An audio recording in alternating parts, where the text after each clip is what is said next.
You looking at getting into astrophotography, but have realised there's a need now for a tracking mount? Or better still, a GoTo tracking mount? Maybe you're sticking with astronomy and just want the GoTo functions. Whatever your case, if you have a standard mount, the good news is you don't necessarily have to lay out a couple of grand on a big fancy EQ mount. Whether you've an EQ mount, an Alt-Az, or even a Dobsonian, there are options out there for you, and we're going to take a look into as much of this as possible. I'm Nugsy, and this is Cheapass-tro.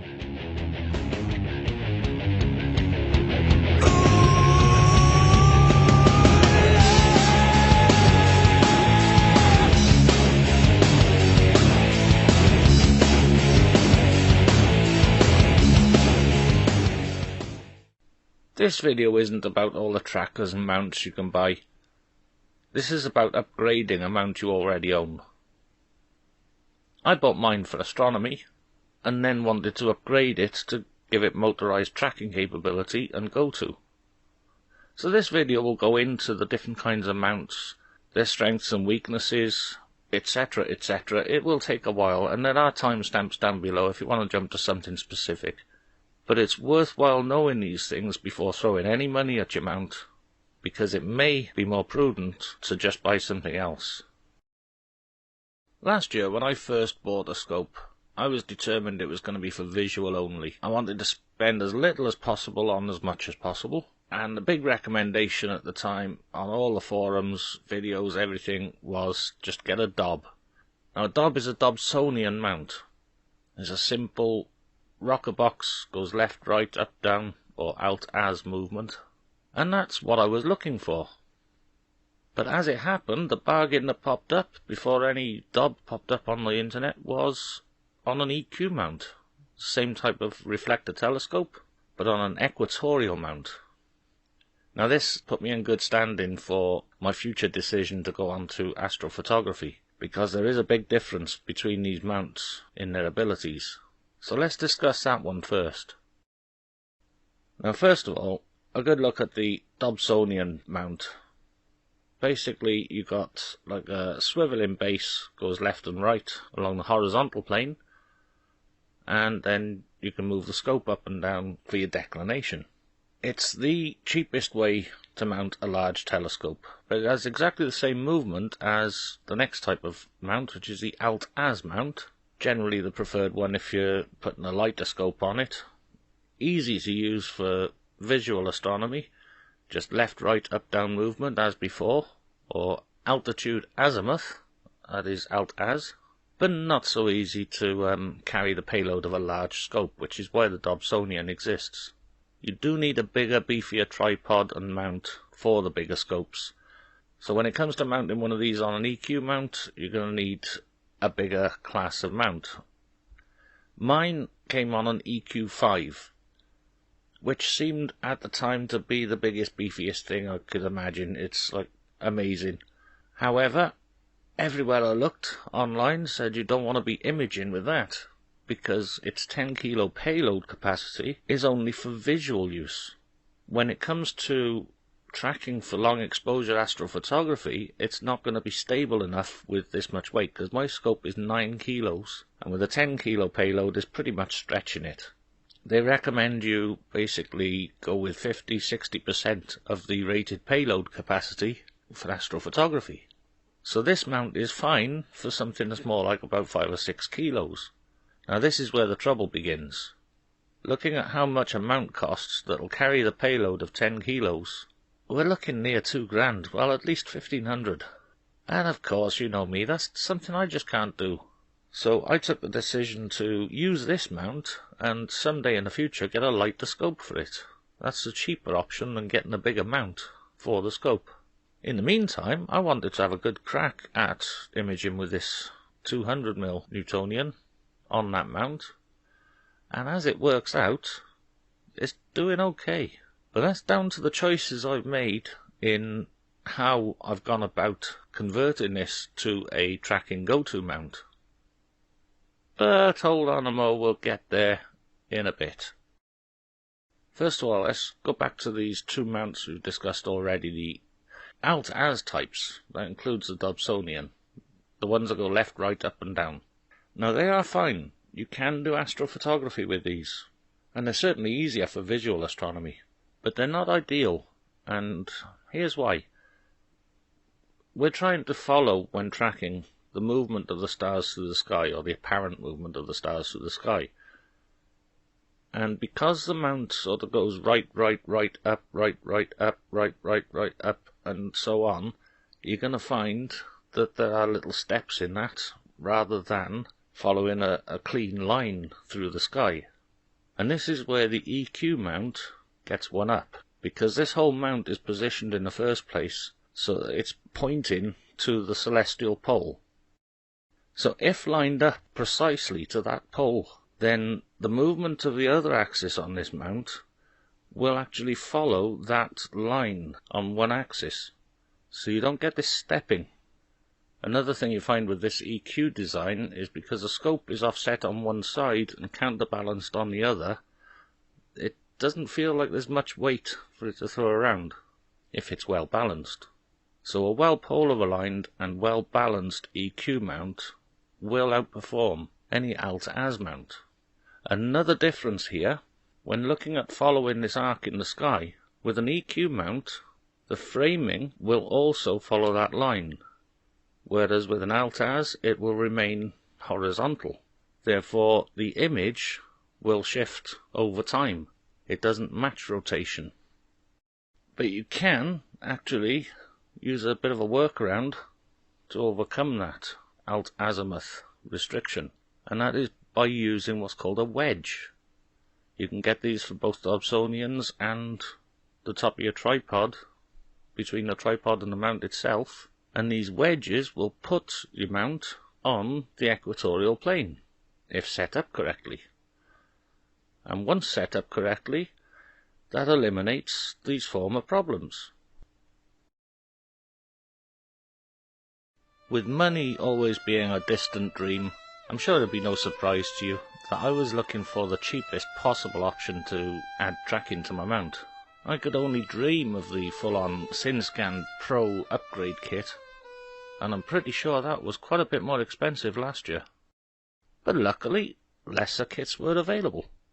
Now the cheapest option for adding tracking to a mount is just a single right ascension or RA axis motor drive. You can get these for the EQ1 through EQ5 mounts, and you can also get one for Skywatcher's AZ Avant and StarQuest mounts. Now with these, they obviously only add tracking to one axis. So if perfectly polar aligned and you're using one of these and it's set at the right speed and everything, then it should manage to track that imaginary line through the sky, that arc, well enough to get fairly long exposures. But with these there is no up and down adjustment at all. For that you'll need a dual axis motor kit. And again, these are available, at least on the EQ3-2 and EQ5 mounts, and there were a couple of options with that. The first one, the cheapest, it's a fairly basic kit. You've got your little handset, your motors, they're gear driven, and that will be important, and then you've got the enhanced dual axis kit. Now with this kit, it offers faster slew rates, which means like how quickly it goes from one object to another, and it also has an added ST4 port. Now for those that don't know, and I'm not going to go into depth in this, it enables you to add a guide camera to this system, which can feed back via a laptop and computer to the handset and tell your mount when it needs to speed up, slow down, move up, move down, whatever, to keep your object in view. And for a while there, this kit seemed to be the one I was aiming for. These kits, by the way, are available for other mounts. You got some by Celestron, Bresser, etc. And they're very easy to fit. You know, sometimes I'm glad I can't afford to just hit buy it now on things, because this gives me time to research, and I do a lot of research before I spend on anything. I've got nothing better to do. I was trawling through forums and videos and all sorts looking for info on these drives, and whether they would suit my needs, whether I could actually drive this 200mm Newtonian using those things. And it turns out that it's a bit of a stretch. I may be lucky to get 15-second exposures. I'd be very lucky to get 30 seconds. They don't seem to have the accuracy for astrophotography. They're really aimed more for visual use. But people do have luck with them. If you've got a lighter scope, then I'm sure they would perform better. I've heard of like 45 seconds plus on these dual-axis kits. But I found something in my searching that put me off buying these, and that was another, better, cheaper option. There was a post on, I think, Cloudy Nights forum that said, why don't you just make your own? You could use the OnStep program and build a full kit for like $65 or less. And whoa, I was blown away by this information. I took ages to find all the information on this. Literally weeks and weeks of looking and not understanding what I was seeing. But that's OnStep for you. I think the only people that would find this easy are those that have built their own 3D printers and used Arduino for projects in the past. But to me, it was all just double Dutch. Luckily, OnStep has a big wiki presence, and there's so much information in there that you will eventually get it. So what is OnStep? It's basically an open source project started by one man, Howard Dutton. He knew 3D printers, he knew Arduino, and when he decided he couldn't afford a GoTo mount, he thought he'd make his own and document it, and since then it's become huge. There's loads of people around the world have built his designs and improved upon, and it's still being improved upon. You can do this for all sorts of EQ mounts and Dobsonians as well. People use OnStep for full observatories. It seems quite limitless. Luckily for me, with an EQ5, it was a well-trodden path, and there were full-on instructions online. It is confusing. I will not beat about the bush on that one. And I have yet to deliver on a video showing how I made mine. And I will do. So there I was, looking to build this $65 kit, and I had a list of all these parts up on my Amazon wish list that totalled about £100, because we just can't get things as cheaply here as in America. And then I started looking into just buying a kit, because you could get better kits with actual printed circuit boards.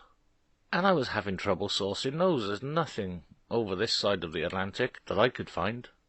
And then I came across the email address of the dude, the man that sells these things over in America, Mr. George Cushing.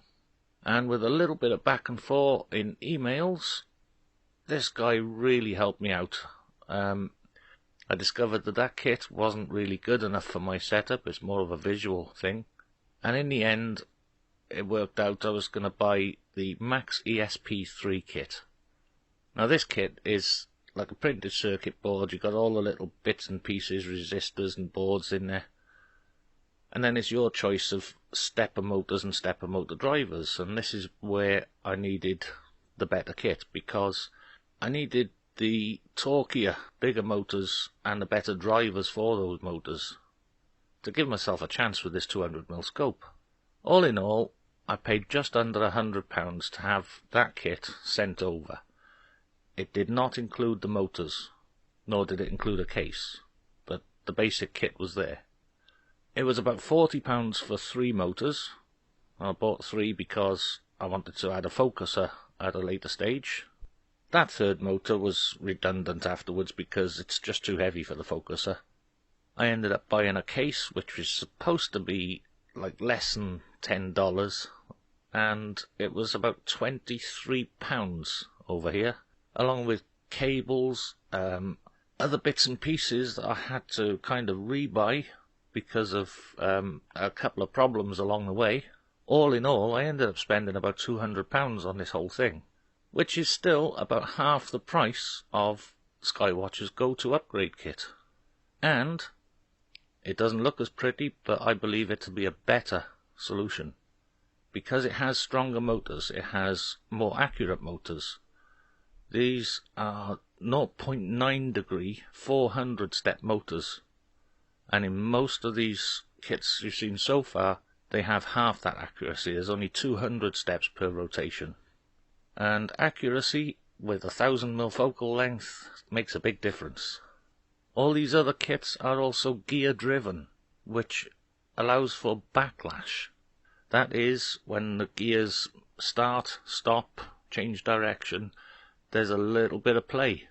And that little bit of play over 1000mm focal length makes a big difference to your accuracy again. So this is belt driven, and that is a popular modification for much of Skywatch's gear, is what they call the Rowan belt mod. Even the big expensive mounts like the EQ6 benefit from this upgrade. So I got the right motors, the right stepper drivers, a good kit with room for a focuser and rotator, which I'll never use. It has an ST4 input, various auxiliary outputs that I still don't understand, to be honest with you. It has Wi-Fi and Bluetooth connectivity, whereas I generally use USB for that, straight into the laptop. And after the headache of researching and actually building the thing, it's worked out to be a brilliant piece of kit. They've improved on this again with the Max ESP4, and I contacted this guy, Mr. George Cushing, who sent me this kit, to ask if I could use his name and details for this video. And he said, to be honest, things have quietened down on the OnStep front for him. He can't deal with the new Max ESP4 kit. The owner designer has put something legal in place and wants to sell it directly, basically. But for Max ESP and smaller kits, then yeah, he'll still provide these, no problem. Put them all together, post them out to you wherever in the world. And the other thing that George said was that there's some pretty stiff competition now from the Chinese on this front. He can't match their deals. And I've looked into this since he said, and they're all over eBay. The Chinese are putting together these OnStep kits and selling them with motors as packages for like $150. And that is pretty damn good. I don't think they come with instructions. I think you're still going to need to get balls deep in the OnStep wiki pages to understand what you're doing with it. But the hardware is all put together for you. I don't doubt that with these cheaper kits that these are 1.8 degree 200 step motors. So if you're driving something a bit heavier, you'll want to upgrade those motors, but still, for the headache involved with actually working out how to make it and all, I think it's a good recommendation. And they're in nicely printed cases and everything, so seems to be a no-brainer. These are available for various mounts, EQ32, EQ5, CG4, and having been through this whole process, I now think if I was to start over, I would probably buy one of these kits, and on top of that, buy some better motors and stepper drivers. Use the OnStep wiki to help me change these, and change the appropriate settings in the configuration files. And I would have the same as I have now, but in a better looking case. So that's OnStep. Now remember, I may have paid £200 for my setup, but 50 or 60 of that was rebuying things I shouldn't have had to. So you can get what I have for under £150, and you can buy the Chinese version for about the same. It can certainly be done cheaper. You've got simple breadboard designs, all the way up to the new Max ESP4 and OnStep X. I don't know what that is, by the way. And to use this, you can use the OnStep app on your phone. With ASCOM drivers, you can run it through a PC or laptop. It really is a complete solution. Oh, and if you're running it through ASCOM on a laptop, then of course it will work with planetariums as well. Stellarium, for instance. You can tie these things together and tell Stellarium to slew your telescope. There's also astrophotography programs like Nina. I personally use APT, Astrophotography Tool, because it's ready to go with Canon cameras. and being ASCOM compliant, it'll work with anything. If you've not heard of ASCOM, that is kind of an industry standard for Astro drivers and such.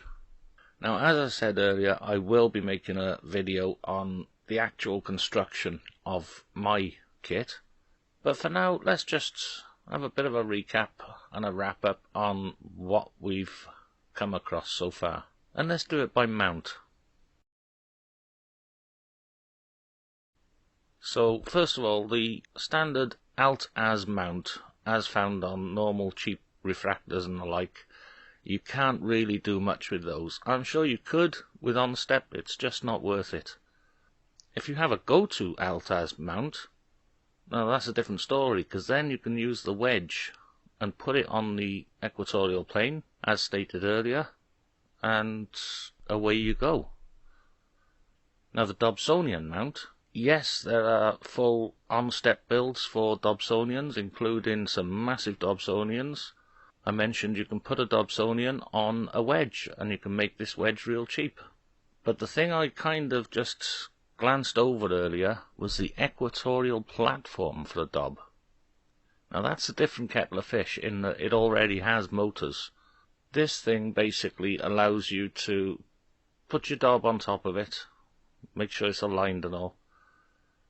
And when you get your motors going, it gives you about an hour's worth of equatorial tracking before you have to reset it, repoint your scope, and get yourself another hour.